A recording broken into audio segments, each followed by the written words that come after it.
네, 감사합니다. 저희 오늘 같이 이 성경 속의 역사 일곱 번째 어느새 시간입니다. 일곱 번째 시간. 지난주에 저희가 언약에 관해서 저희가 함께 나누었는데요. 오늘은 일곱 번째 시간 이스라엘과 아수르에 관해서 함께 이야기를 나누도록 하겠습니다. 아이고, 이게 자, 지금 보시는 이게 니누에에서 발견된 이 아수르의 유물이에요. 그래서 아수르의 유물을 통해서 아수르가 얼마나 잔혹하고 호전적인 민족이었는지를 자신들이 스스로 나타내는 거죠. 이게 어, 그 나폴레옹에 의해서 우리에게는 성경에서 니누에와 아수르의 침공에 대해서 기록이 있었지만 현대로 오면서 사람들이 이 부분에 대해서 의문을 가졌거든요. 아수르나 이러한 것들이 어느 것도 흔적을 찾아볼 수 없으니까 이것은 성경 내에서 저작된 것이다 라고 생각하는 입장들이 굉장히 강했어요. 그런데 니누의 지역에서 흙더미에 덮여 있었던 니누의 성의 터가 발견되면서 이와 같은 벽에 이제 조각을 해 놓은 거죠. 그래서 이와 같은 것들이 발견이 됐습니다. 여기 그림을 자세히 보시면 창을 들고 활을 들고 있는 사람들이 어떤 상대 적들의 목을 따서 들고 있는 모습이 보이게 됩니다.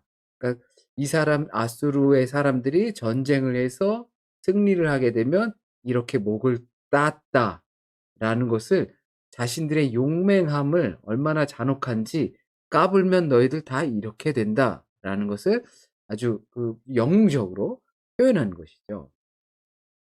그리고 이게 사진이 가려졌는데요. 네, 순서가 바뀌었어요. 그래서 이 사자를 잡는 모습이에요. 거기에서도 발견된 건데 이 아수르의 용사들이 이렇게 화살로 창으로 사자를 잡는 구조를 하면서 우리는 사자와도 싸워서 이기는 그렇게 용맹스럽고 무서운 제국이다라는 것을 보여주기 위해서 이와 같은 벽화를 만들었어요. 또 이것은 하나의 축제의 장면이에요. 이렇게 화려한 장식들과 맛있는 음식들을 또 술들을 마시면서 이 하얗게 동그라미 쳐진 부분에 보면 자세히 들여다보면 이 부분이 역시 사람의 머리예요. 그러니까 그 정도로 자신들이 잔혹한 민족이다, 제국이다. 그렇게 자신들을 표현하고 있어요. 또 그 부조에서 나온 장면인데요. 사람들이 누워 있죠. 그런데 이 사람들이 가만히 누워 있는 것이 아니라 이 사람들의 껍데기를 벗기는 모습이고요. 그 아이들이 옆에서 지켜보는 거죠. 정말 잔혹함을 끝까지 보여주는 그런 모습이 아니라고 할 수가 없어요. 아수르가 어떤 제국이었는지를 스스로 보여주는 구조예요. 이것은 자신들이 속국으로 삼는 그 민족들, 패배한 민족들을 창으로 꽂아서 마을 어귀에 다는 거죠. 이와 같은 장면이 우리 성경에서도 나오죠. 에스더에서 나오죠. 어 이 모르드게를 죽이려고 했던 하만이 장대를 달잖아요. 그때는 당연히 아수르 시대는 아니에요. 바벨론 시대죠. 바벨론이 아수르를 점령시켜 버렸죠. 그러나 그와 같은 악습이 남아 있을 수 있었던 거죠. 그래서 성경에서 나오는 것이 바로 이와 같은 장면을 부조를 통해서 아수르의 제국들이 나라를 점령하게 되면 패배한 민족들 이러한 사람들을 거리에 달아서 "너희들 죽기 싫으면 조심해라." 이런 것을 보여주는 아주 잔혹한 장면들이 어 니느웨의 무너진 성터에서 발견이 된 것입니다. 자, 그렇다면 우리 아수르 이렇게 우리 성경에서 자주 등장하는 아수르와 이스라엘과의 어떤 관계가 있는지 우리 잠시 한번 살펴보도록 하겠습니다. 열왕기하 14장 21절에 이렇게 말씀이 있어요. 이스라엘의 하나님 여호와께서 그의 종 가드헤벨 아mit대의 아들 선지자 요나를 통하여 하신 말씀과 같이 여로보암이 이스라엘 영토를 회복하되 하맛 어귀에서부터 아라바 바다까지 하였으니. 그러니까 요나가 등장하죠. 요나는 아mit대의 아들이고요. 그리고 그는 여로보암 2세, 처음 갈라진 여로보암이 아니라 여로보암 2세가 통치할 때 그 선지자로 일했어요. 그때 요나를 통해서 하나님께서 여로보암 2세가 이스라엘 영토를 회복할 것이다라는 말씀을 나눈 거죠. 이것은 곧 요나서랑 또 연관이 있어요. 요나서 1장 2절에 보면 너는 일어나 더 큰 성읍 니느웨로 가서 그것을 향하여 외치라. 니느웨의 그 악독이 내 앞에 상달되었음이니라 하시니라. 요나서를 우리가 잘 알고 있죠. 니느웨 하면 우리가 요나서가 바로 떠올리게 돼요. 그런데 하나님께서 요나에게, 북이스라엘의 선지자로 있는 요나에게 말씀하셔서 저 악독한 아수르에게 가서 내가 너희를 벌할 것이니 회개하라 라고 말씀을 선포하라는 것이죠. 그래서 우리가 너무나 잘 아는 것처럼 이 요나는 니느웨로 가지 않고 딴 길로 내빼버리고 말죠. 그래서 니느웨, 아수르와 이스라엘과의 관계가 있었던, 요나가 왜 그렇게 싫어했는가라고 했으면 바로 전에 보았던 그런 속국들이 당하는 모습들을 요나는 알고 있지 않겠어요? 그리고 그 전에서부터 계속해서 이스라엘은 아수르로부터 계속 괴롭힘을 당해왔던 거죠. 제국이었으니까요. 그런데 그 가운데서 하나님께서 요나에게 "너 니느웨로 가라."라고 하시니 이것이 어떻게 쉽게 받아들여질 수 있었겠어요. 그래서 사흘길이나 다니면서 어 이야기를 해야 될 정도로 큰 성읍이라고 했죠.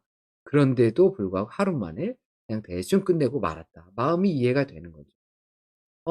넝쿨이 그 넝쿨이 생겨서 더위를 피해서 쉴 만했는데 그것이 다 벌레 먹어서 죽어버리니 짜증이 나서 하나님께 원망을 했더니 "이것 하나 때문에 너는 원망하는데 내 민족, 내 나라, 그러니까 이 내가 아끼는 그런 것들, 이 하나님의 전 세계 이것들을 너는 왜 이해를 못하느냐."라고 하면서 꾸지람까도 까지 받았던 것이 요나와 아수르, 그리고 곧 정확하게 니느웨의 관계가를 볼 수가 있어요.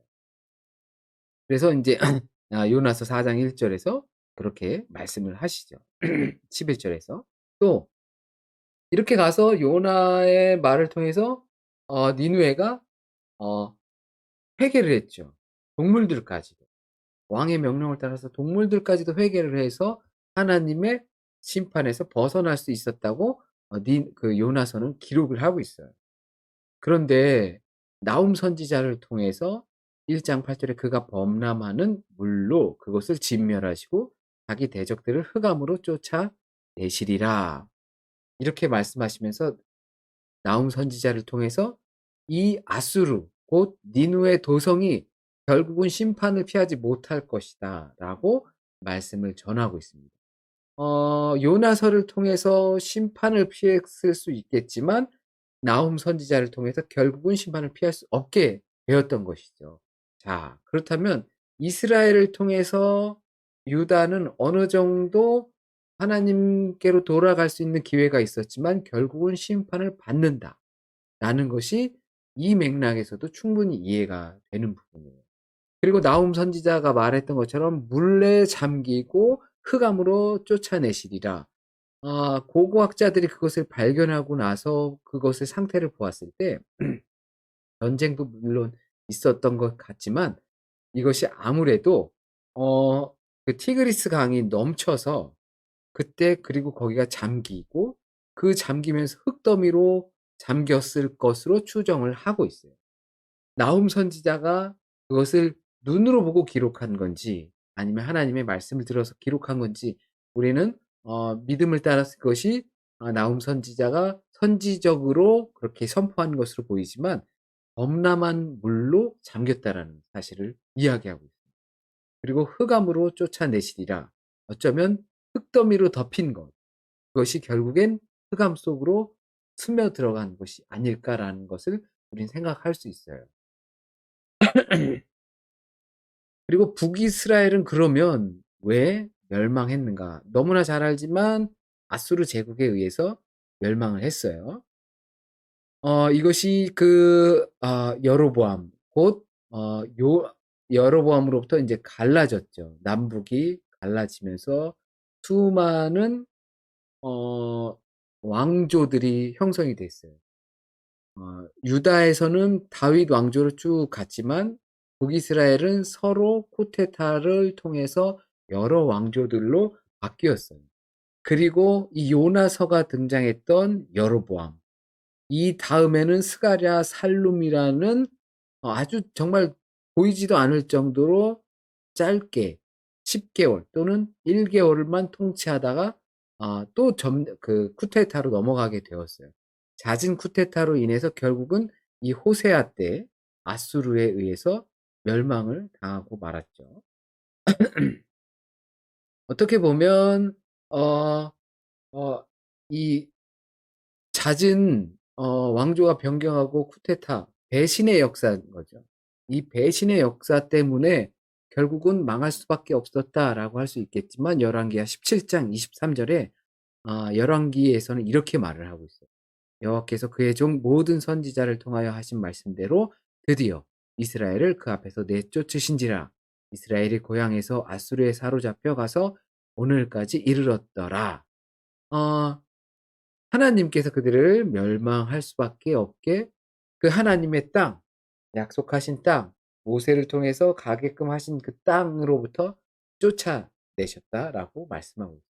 그래서 포로로 잡혀가고 그리고 이민족이 들어와서 살게끔 했던 것이죠.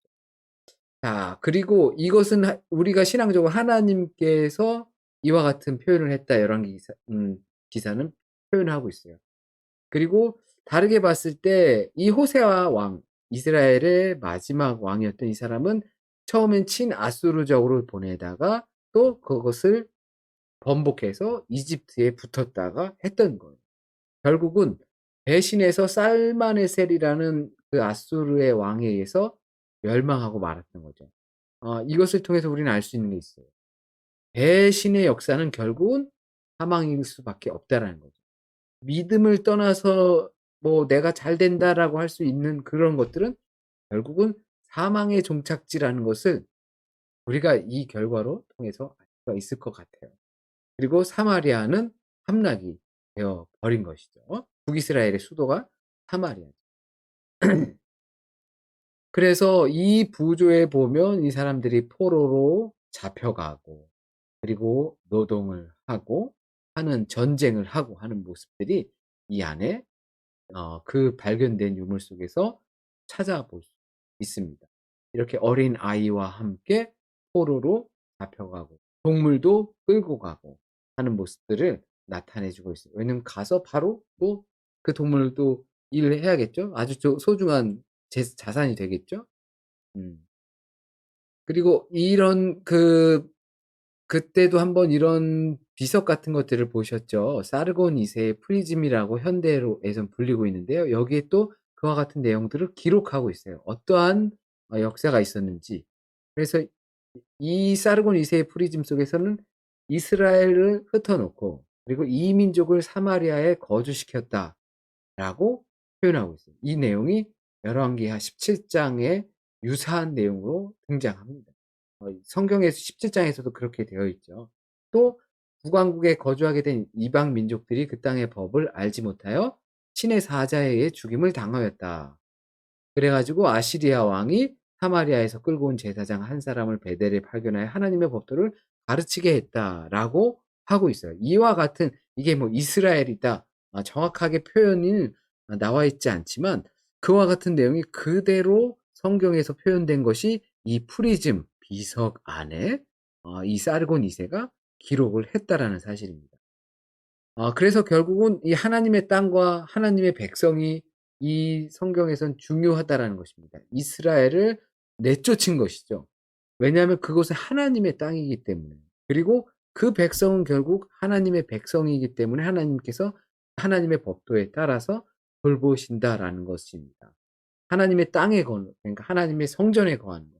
우리가 시편 기자를 계속 이야기하지만 "누가 정의로운 자냐? 누가 거룩한 자냐?"라고 했을 때 하나님의 성전에 하나님 앞에 서 있는 자라는 이야기를 계속 반복을 하죠.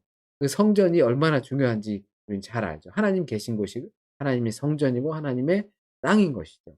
그것을 예수 그리스도가 본인이 성전이다라고 말씀하신 것이고, 그 성전 예수 그리스도의 안에 있고 예수 그리스도를 품은 자들, 그 자들이 곧 성전이다라는 것을 바울이 또 이야기하고 있는 것입니다. 그래서 인제 아수르와 유다는 어떤 관계가 있을까 한번 살펴보겠습니다. 이 부조는 사내립, 열왕기하 18 장에 보면 이 사내립이 라기스를 점령을 하게 되죠. 그러니까 예루살렘 위쪽의 동네, 좀 군사 요충지죠. 거기를 사내립 아수르 왕이 점령을 하게 됩니다. 그러면서 이 점령하면서 보고를 받는 모습이 구조로 그려져 있어요, 이렇게 벽화로. 그래서 이 사내립이 유다의 요충지인 라기스를 점령했습니다. 그때 임금은 바로 히스기야이었습니다. 히스기야 임금은 유다가 이스라엘이 어떻게 멸망했는지 본 사람입니다. 그래서 18장 16 절에 또 그때 유다 왕 히스기야가 여호와의 성전 문과 금과 자기가 모든 기둥에 어 입힌 금을 벗겨 모두 아수르 왕에게 주었더라. 이것은 처음에 결국은 히스기야가 아수르 임금에게 조공을 바치기로 약속을 했던 거죠. 라기스의 점령을 보고, 그리고 나서 조공을 바치기로 성전의 금을 빼가면서 바친 거예요. 한편으로는 굉장히 치욕적인 모습이죠. 하지만 히스기야는 봤어요. 아수르가 북이스라엘을 어떻게 멸망시켰는지 다 들었거든요. 그리고 부조를 통해서 다 보아왔던 거죠. 자, 그래서 라기스에 있으면서 이 랍사게라는 장수를, 장관을, 어 사네립 아수르의 임금이 보내게 됩니다. 그래서 이 사람을 통해서 회유하는 거예요. 이것은 아수르가 자주 썼던 방법이라고 합니다. 그러니까 먼저 중요 부분을 한번 빡 박살을 내는 거죠. 그리고 그 부조에서 보았던 것처럼 아수르가 얼마나 잔혹스러운지를 인제 다 알리게 되는 거죠. 그러면 다음은 너네 차례다. 너네가, 그러니까 자발적으로 인제 뭐죠? 이렇게 항복하지 않으면 그러면 너희들은 이 꼴이 될 것이다라고 하면서 이렇게 구두로 전쟁 없이 이기려고 다가가게 되는 거죠. 자, 그래서 열왕기하 18장 19 절에 보면 랍사게가 그들에게 이르되 너희는 히스기야에게 말하라. 대왕 아수르 왕의 말씀이 네가 의뢰하는 이 의뢰가 무엇이냐라고 하면서 이야기를 해요.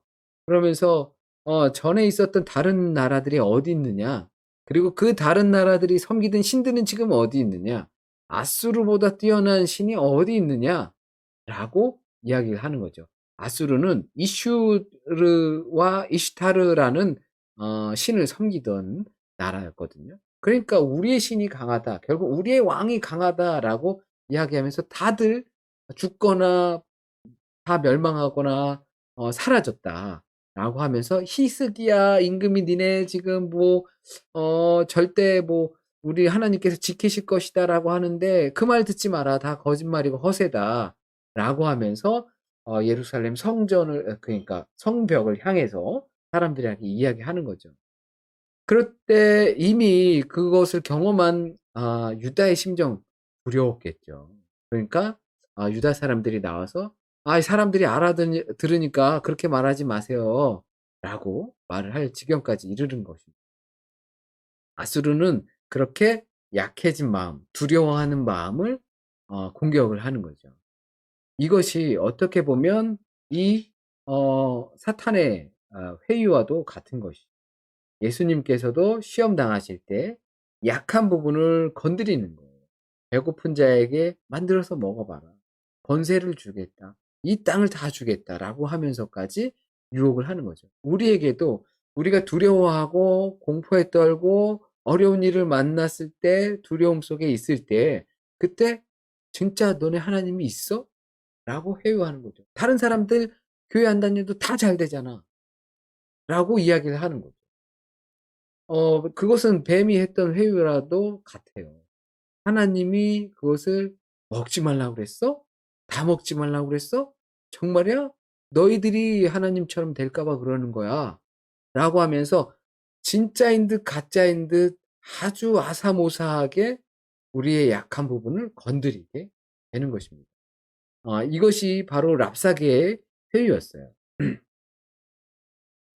이것은 이 사내립의 기둥이에요. 이 사내립의 기둥이 또 발굴이 됐는데요. 여기도 열왕기하 18 장과 같이 기록이 되어 있어요. 사내립이 46개 유다 도시를 점령했다. 그리고 20만 150 명을 포로로 잡아갔다. 그리고 유다의 왕은 새 장의 새처럼 고립이 되었다. 히스기야를 뜻하는 거죠. 그리고 갑작스런 아수르의 군대가 철수했다라고 기록을 하고 있어요. 우리는 알고 있죠. 밤새 안녕이라고 이 사람들이 다 죽었다고 성경에 기록이 돼 있죠. 그리고 사내립이 결국엔 돌아가서 철수해서 퇴각을 해서 거기서 사내립의 아들들에게 살해를 당하고 맙니다.